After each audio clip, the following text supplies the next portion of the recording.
ஞானானந்தமயம் தேவம் நிர்மலஸ்படிகாகிருதிம் ஆதாரம் சர்வ வித்யானாம் ஹயக்ரீவம் உபாஸ்மகே. நேயர்கள் அனைவருக்கும் அஸ்ட்ரோகே செய்யுங்காரின் பணிவான நமஸ்காரங்கள். பராபவ வருஷம் 14/4/2026 இது தமிழ் வருஷங்களில் பார்த்தாலேயானால் 60 வருஷங்களில் 40வது வருஷமாக வருது. விஸ்வாவசு வருஷம் அப்படின்றதுக்கு அடுத்ததாக பராபவ வருஷம் வருது. இந்த வருஷத்தினுடைய ராஜா அப்படின்னு பார்த்தோம்னா குரு பகவான். மந்திரி செவ்வாய். இந்த வருஷத்தில் மந்திரி செவ்வாயாக இருக்கார். இந்த வருஷத்தில் சேனாதிபதி அர்க்கியாதிபதி அப்படின்னு சொல்லக்கூடியவர் சந்திரன். அதனால் பார்த்தாலேயானால் தானியங்கள் அதிகமாக கிடைக்கக்கூடிய வாய்ப்புகள் நிச்சயமாக உண்டு. இருந்தாலும் நெருப்பு சம்பந்தப்பட்ட பிரச்சனைகள் அதிகமாக வரக்கூடிய வாய்ப்புகள் உண்டு. ராஜா குருவாக இருக்கிறதுனால எந்த ஒரு விஷயத்தையும் நிச்சயமாக வெற்றிகரமாக கையாண்டு மக்களை காப்பாற்றக்கூடிய வாய்ப்புகள் உண்டு. சரி, இந்த வருஷத்தினுடைய கோல்சாரம் எப்படி இருக்குது அப்படின்றத பார்க்கலாம். இந்த வருஷத்தில் பார்த்தோம்னா காலபுருஷ தத்துவத்தின் முதல் ராசியான மேஷ ராசியில் சூரியனும் சுக்கிரனும் இருக்க, மிதுனத்தில் குரு பகவான், சிம்மத்தில் கேது, கும்பத்தில் பார்த்தோம்னா ராகு இருக்கார், சனி செவ்வாய் இந்த புதன் இந்த 3 கிரகங்கள் மீனத்தில் இருக்குது. இந்த வருஷம் பிறக்கக்கூடிய நாள் செவ்வாய்க்கிழமை. நட்சத்திரம் பார்த்தாலேயானால் இந்த வருஷம் பிறக்கக்கூடிய நாளான நட்சத்திரம் சதய நட்சத்திரம், ராகுவோட நட்சத்திரம். மிகப்பெரிய மாயை விளையாட்டுகள், சித்து விளையாட்டுகள் இதெல்லாம் மிகப்பெரிய மாற்றங்கள் ஏற்படுத்தக்கூடிய வாய்ப்பு. ஏஐ அப்படின்னு சொல்லக்கூடிய ஆர்டிஃபிஷியல் இன்டெலிஜென்ஸ் மிகப்பெரிய மாற்றங்களை ஏற்படுத்தக்கூடிய அளவிற்கு இருக்கக்கூடிய வாய்ப்பு உண்டு. கம்ப்யூட்டர், சாஃப்ட்வேர், ஹார்ட்வேர் ப்ரோக்ராமிங், மாயை விளையாட்டுக்கள், ஃபண்டு டிரான்ஸ்போர்ட் ஆகுது. அதை தவிர இந்த ஏரோஸ்பேஸ், ஏரோடைனமிக், அதை தவிர காற்றின் வழியாக பிரச்சனைகள், இது எல்லாமே வரக்கூடிய காலகட்டமாக அமைய போகிறது. இந்த வருஷம் பார்த்தோம்னா ராகு கேத்துக்குள்ளே எல்லா கிரகமும் ஆரம்பிக்கிறது. எல்லா கிரகங்களும் இந்த வருஷம் ஆரம்பிக்கும் போது ராகு கேத்துக்குள்ளே இருக்கிறதால எந்த ஒரு விஷயமும் ஆரம்ப காலகட்டத்தில் தடையாக இருக்கும். இது குரு பகவான் மாறின உடனே, அதாவது 26/5/2026 குரு பகவான் கடகத்துக்கு வர்றார். இந்த வருஷத்தில் 3 பெயர்ச்சிகளும் நல்லபடியாக இருக்குது. அதாவது சனி பகவான் பெயர்ச்சியில் இருந்தாலும் வக்கரகதி கிடையாது. எப்போ 5/7/2026 அதாவது ஜூலை மாதத்தில் குரு பகவான் பெயர்ச்சி அடைகிறார். 26/5/2026 அப்போ அந்த 26/5 அப்போ பார்த்தேனால் குரு பகவான் பெயர்ச்சி அடைகிறதன் மூலம் மிகப்பெரிய ஏற்றம். அது தவிர இந்த வருஷத்தினுடைய கடைசி, அதாவது ஒரு 10ஆம் மாதம் வாக்கில் பார்த்தாலேயானால், அதாவது 11ஆம் மாதம் 13/11/2026 அப்போ ராகு கேத்துவினுடைய பெயர்ச்சி இருக்குது. மிகப்பெரிய விசேஷம், மாற்றங்கள் ஏற்படக்கூடிய வாய்ப்புகள் இந்த வருஷத்தில் இருக்குது. ராகு கேத்துவின் பெயர்ச்சிக்கு அப்புறம் பார்த்தாலேயானால் மகரத்தில் ராகுவும் கடகத்தில் கேத்துவும் இருக்கக்கூடிய காலம். இந்த காலகட்டத்தில் பார்க்கும்பொழுது குருவோடு சேர்ந்து இருக்குது. அதாவது குரு பகவான் இந்த வருஷம் திருப்பியும் பெயர்ச்சி ஆகிடுறார். 10ஆம் மாதத்துலேயே பெயர்ச்சியாகி சிம்மத்துக்கு போகிறார். இந்த காலகட்டத்தில் பார்த்தாலேயானால் குரு பகவான் சிம்மத்தில் இருக்கிறது ரொம்பவுமே விசேஷம். ஆட்சி விழா, அதாவது சிம்மம் அவருடைய நட்பு வீடுன்னு சொல்லக்கூடியது. அதனால் மிகப்பெரிய ஏற்றம் கிடைக்கும். இந்த ராசியில் உட்கார்ந்துட்டு அவர் 5ஆம் பார்வையாக தனுசை பார்க்கறதுனால நல்ல ஒரு ஏற்றம் கிடைக்கக்கூடிய வாய்ப்பு. வெளியூர், வெளிமாநிலம், வெளிநாட்டில் நல்ல ஒரு அந்தஸ்து இருக்கக்கூடிய வாய்ப்புகள் நிச்சயமாக இருக்கும். இந்த வருஷத்தில் இந்த ஏற்கனவே போர் சூழல் இருக்குது அப்படின்னு நான் ஏற்கனவே, அதாவது மாசி மாதத்திலே சொல்லியிருந்தேன். அதாவது விஸ்வாவசு வருஷம் மாசி மாதத்திலே போர் சூழல்கள் நிச்சயமாக வரும்னு சொல்லியிருந்தேன். அந்த மாதிரி போர் சூழல் வந்தது. இப்போ பார்த்தோம்னா போர் சூழல்கள் சற்று அமைதிப்படக்கூடிய வாய்ப்புகள் உண்டு. எப்போத்துலேருந்து, அதாவது மே மாதம் 2026 பார்த்திங்கன்னா போர் நிச்சயமாக கம்மியாகக்கூடிய வாய்ப்புகள் உண்டு. அதற்கு பிறகு 11ஆம் மாதத்துக்கு அப்புறம் போர் நிச்சயமாக தனியக்கூடும், ரொம்பவுமே தனியக்கூடும்.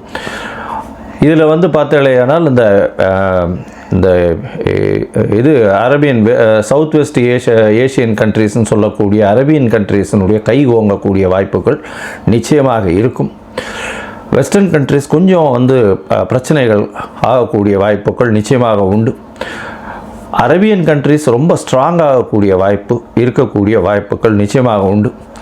இந்த வருஷத்தில் பார்த்தாலேயானால் உங்களுக்கு தங்கத்தினுடைய விலை 12,000 15,000 அதே ரேட்லேயே இருக்கும். அது தவிர வந்து வெள்ளியினுடைய விலை சீராக ஏறி கிட்டத்தட்ட ஒரு 300 350 400 ரூபாய் பர் கிராமுக்கு கொண்டு போடுவா வந்துடும். இப்போ பார்த்தோம்னா இந்த வருஷம் நம்மளுடைய இந்தியன் கரன்சி ஸ்டேபிளாக இருக்கும். இருந்தாலும் டாலர் ஸ்டெபிலிட்டினால் வந்து இந்தியன் கரன்சி சற்று வீழக்கூடிய வாய்ப்புகள் மிகவும் அதிகம். 105 ரூபா வரலும் போகக்கூடிய வாய்ப்புகள் நிச்சயமாக இருக்குது. அது தவிர பார்க்கும்பொழுது ஷேர் மார்க்கெட் இண்டிசஸில் நல்ல ஒரு ஏற்றங்கள் இருக்கக்கூடிய வாய்ப்பு. மே மாதத்துக்கு மேலே ஷேர் மார்க்கெட்டில் மிகப்பெரிய மாற்றங்கள் வரும். ஷேர் மார்க்கெட்டில் நிச்சயம் ஏற்றம் இருக்கும். எக்ஸ்போர்ட் இம்போர்ட் பிஸ்னஸ்லாம் வந்து பார்த்தோன்னா ஏப்ரலுக்கு மேலே மே மாதத்துக்கு மேலே நல்லபடியாக இருக்கக்கூடிய வாய்ப்பு. ஏன்னா குரு பகவான் 12ஆம் இடத்து தன்னோட வீட்டையை பார்க்கும்பொழுது நிச்சயமாக ஏற்றம் கிடைக்கும்.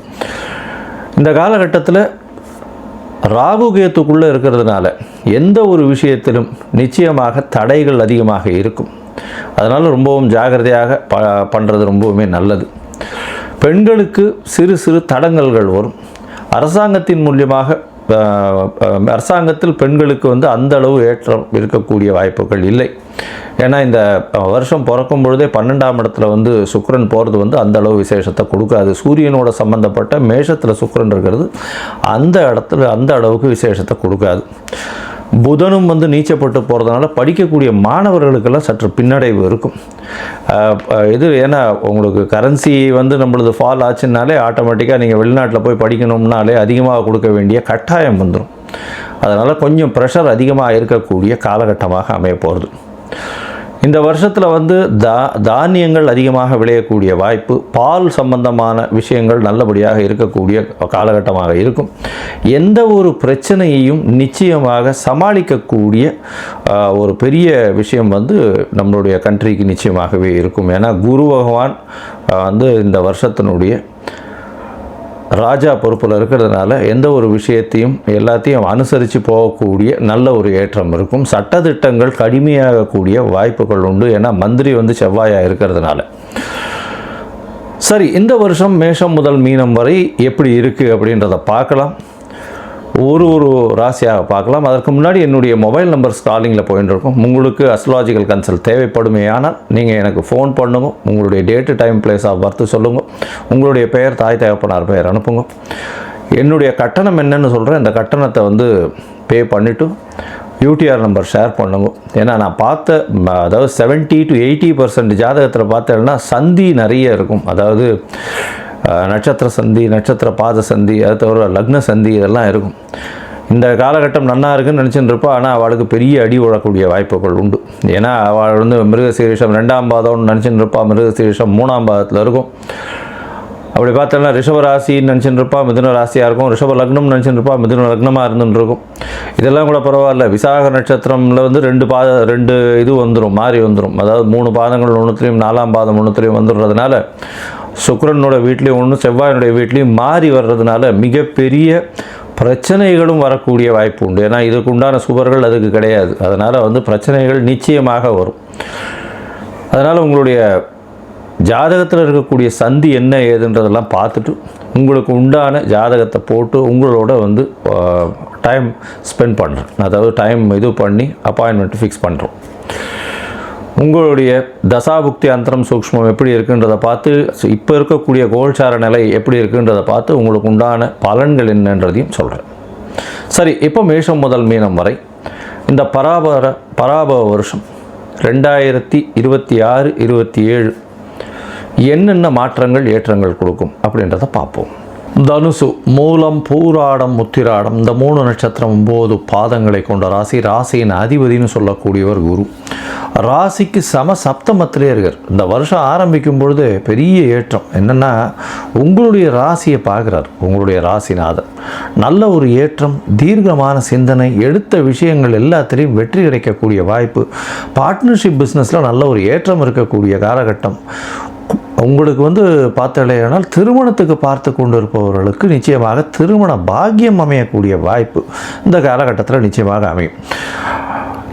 இதன் மூலியமாக உங்களுடைய முயற்சிகள் எல்லாமே வெற்றி அடையக்கூடிய வாய்ப்புகள் இந்த காலகட்டத்தில் உண்டு.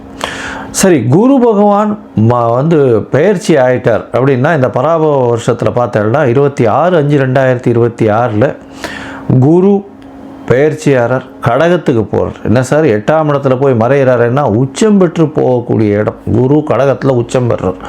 ராசிநாதன் உச்சம் பெற்று போகிறார். பெரிய ஏற்றம் கிடைக்கும். உடல் நலத்தில் நல்ல ஒரு ஏற்றம் இருக்கும். தீர்க்கமான சிந்தனை, எடுத்த காரியங்களில் வெற்றி. அடுத்த அர்த்தாஷ்டம சனி இருக்கே சார், குரு பகவான் பார்வை வேறு சனி பகவான் மேலே விழுறது. அதனால் கவலைப்படவே தேவையில்லை. நீங்கள் அலையறதுக்கு ஈக்குவலாக உங்களுக்கு பொருள் சேரக்கூடிய வாய்ப்புகள் நிச்சயமாக உண்டு. எவ்வளோக்கு எவ்வளோ உடல் உழைப்பை போடுறீங்களோ அவ்வளோக்கு எவ்வளோ பணம் வரக்கூடிய வாய்ப்பு. ஏன்னா குரு பகவான் உங்களுடைய 2ஆம் இடத்தையும் பார்த்துடுறார். 4ஆம் இடத்துல அர்த்தாஷ்டம சனி இருக்கிறதுனால உடல் உழைப்பு நிச்சயமாக போட வேண்டியிருக்கும். உங்களுடைய கம்ஃபர்ட்ஸ் குறையக்கூடிய வாய்ப்பு உண்டு. இருந்தாலும் அது பணத்தின் மூலியமாக ஈடுகள் ஒடுக்கப்படும் அப்படின்றத சொல்கிறேன். தாயின் உடல்நிலையில் சற்று ஜாகிரதையாக இருக்கிறது இந்த வருஷத்தில் ரொம்ப முக்கியம். ஏன்னா 4ஆம் இடத்துல சனி பகவான் இந்த வருஷம் ஃபுல்லுமே இருக்கார். அதனால் தாயின் உடல்நிலையில் கொஞ்சம் ஜாகிரதையாக இருக்கிறது நல்லது. அது தவிர படிக்கக்கூடிய மாணவர்களுக்கு சற்று பின்னடைவு இருக்கும். ஏன்னா மன கிளேசங்கள், மனசில் மறதி அதிகமாக இருக்கக்கூடிய வாய்ப்புகள் நிச்சயமாக இருக்கும். வெளிநாடு வெளியூர் போயிட்டு வரக்கூடிய பிராப்தி வரும். வெளிநாட்டில் இருக்கிறவர்களுக்கு அவங்களுக்கு பிஆர், சிட்டிசன்ஷிப்பு இதெல்லாம் கிடைக்கக்கூடிய வாய்ப்புகள் நிச்சயமாக இருக்கும். இந்த ஷார்ட் ட்ரிப்பு வெளிநாடு, அதாவது வேலை நிமித்தமாக வெளிநாடு போயிட்டு வரக்கூடிய வாய்ப்புகள் இந்த வருஷத்தில் நிச்சயமாக இருக்கும். அதுவும் ஐடியில் இருக்கிறவங்களுக்கு, அதுவும் இந்த சாஃப்ட்வேர் சைடில் இருக்கிறவங்களுக்கு, பேங்கிங் செக்டரில் இருக்கிறவங்களுக்கு, பேங்கிங் செக்டரில் ஹை பொசிஷனில் இருக்கிறவங்களுக்கெல்லாம் கிரெடிட் மேனேஜ்மெண்ட் அந்த மாதிரியான விஷயங்களில் ஹை லெவல்ஸில் இருக்கிறவங்களுக்கு பெரிய ஏற்றம் கிடைக்கக்கூடிய காலகட்டமாக அமைய போகிறது. உங்களுடைய ராசிக்கு பார்த்தோம்னா இந்த வருஷம் 10ஆம் மாதம் குரு பகவான் உங்களுடைய ராசிக்கு 9ஆம் இடத்துலையும் போடுறார். அதாவது சிம்மத்தில் போய் 10ஆம் மாதத்தில் அக்டோபரில் போய் அங்கே இருக்கார். உங்களுடைய பார்க்குறார், உங்களுடைய ராசியை பார்க்குறார், 3ஆம் இடத்தை பார்க்குறார், 5ஆம் இடத்தை பார்க்குறார். குழந்தை பிராப்தி ஏற்படுத்தக்கூடிய வாய்ப்பை நிச்சயமாக கொடுப்பார். தந்தையின் உடல்நிலையில் நல்ல ஒரு ஏற்றத்தை கொடுக்கக்கூடிய காலகட்டமாக அமைய போகிறது. பூர்வீக சொத்துக்கள் வரக்கூடிய வாய்ப்புகள் இந்த காலகட்டத்தில் அமையிறது. 11ஆம் மாதம் பார்த்தோம்னா இந்த அக்டோபர் மாதத்துக்கு அப்புறம் நவம்பர் மாதத்தில் ராகு கேத்து பெயர்ச்சி. ராகு பகவான் 2ஆம் இடத்துல வந்துடுறார். கேத்து பகவான் 8ஆம் இடத்துக்கு போகிறார். ராகு 2ஆம் இடத்துல வரும்பொழுது பேச்சில் ரொம்ப ஜாகிரதையாக இருக்கணும். ஏன்னா நீங்கள் பேசுகிறது தவறாக புரிந்து கொள்ளப்படும். கொஞ்சம் கடும் சொற்கள் வரக்கூடிய வாய்ப்பு, உங்களையே அறியாமல் டக்குன்னு பேசக்கூடிய வாய்ப்புகள் கொஞ்சம் அதிகமாகவே இருக்கும். அதே மாதிரி 8ஆம் இடத்துல கேது பகவான் போகும்போது சிறு சிறு பிரச்சனைகள், அதாவது வெளி மாநிலங்கள், வெளி மாநிலத்தாரோ, வெளி நாட்டவர் மூலியமாகவோ சிறு சிறு தொல்லைகள் வரும். வெளிநாட்டிலிருந்து வரக்கூடிய பணங்களில் கொஞ்சம் பிரச்சனைகள் இருக்கக்கூடிய வாய்ப்புகள் உண்டு. மொத்தத்தில் பார்க்கும் பொழுது இந்த தனுசு ராசிக்காரர்களுக்கு ஏற்றமான காலம். குரு உங்களுடைய ராசிக்கு சமசப்தமத்தில் இருந்து இருக்கிறதுனால உடல் நலத்தில் ஏற்றம், தீர்க்கமான சிந்தனை, எல்லா விஷயத்திலும் வெற்றி பெறக்கூடிய வாய்ப்பு இருந்தாலும் அர்த்தாஷ்டம சனி இருக்குது. அதனால் கொஞ்சம் ஜாகிரதையாக, அலைச்சல் கொஞ்சம் அதிகமாக இருக்கும். தாயின் உடல்நிலையில் சற்று பின்னடைவு இருக்கக்கூடிய வாய்ப்புகள் நிச்சயமாக இருக்கும். இந்த வருஷத்தில் பண வரவிற்கு பஞ்சம் இருக்காது. வீடு மனை வாங்கினீங்கன்னா ரொம்ப ஜாகிரதையாக லீகல் இஷ்யூஸ் எல்லாத்தையுமே பார்த்து கொஞ்சம் எடுக்கிறது ரொம்பவே நல்லது. படிக்கக்கூடிய மாணவர்களுக்கு ஒரு தடவைக்கு 10 தடவை படிக்க வேண்டி இருக்கும். ஏன்னா சனி பகவான் 4ஆம் இடத்துல இருக்கிறதுனால மறதி கொஞ்சம் அதிகமாக இருக்கக்கூடிய வாய்ப்புகள் மிகவும் அதிகம். பேச்சில் ரொம்ப ஜாகிரதையாக இருக்கணும். 2ஆம் இடத்துல ராகு பகவான் வந்துடுறார். 2ஆம் இடத்துல ராகு பகவான் வரும்போது பேச்சில் ரொம்ப ஜாகிரதையாக இருக்கணும். கேத்து 8ஆம் இடத்துல இருக்கும்போது ரொம்ப ஜாகிரதையாக இருக்கணும். உடல் நலத்தில் ரொம்ப கவனமாக இருப்பது ரொம்பவுமே நல்லது. உடல்நலம் நலமாக இருக்கும். இருந்தாலும் 8ஆம் இடத்தில் கேத்து பகவான் இருக்கும்போது பிரச்சனையை உடல் நலத்தில் நிச்சயமாக காட்டுவார். அதை தவிர ஆஸ்பத்திரி போகக்கூடிய வாய்ப்புகளும் உண்டு. ரொம்ப ஜாகிரதையாக இருக்கிறது நல்லது.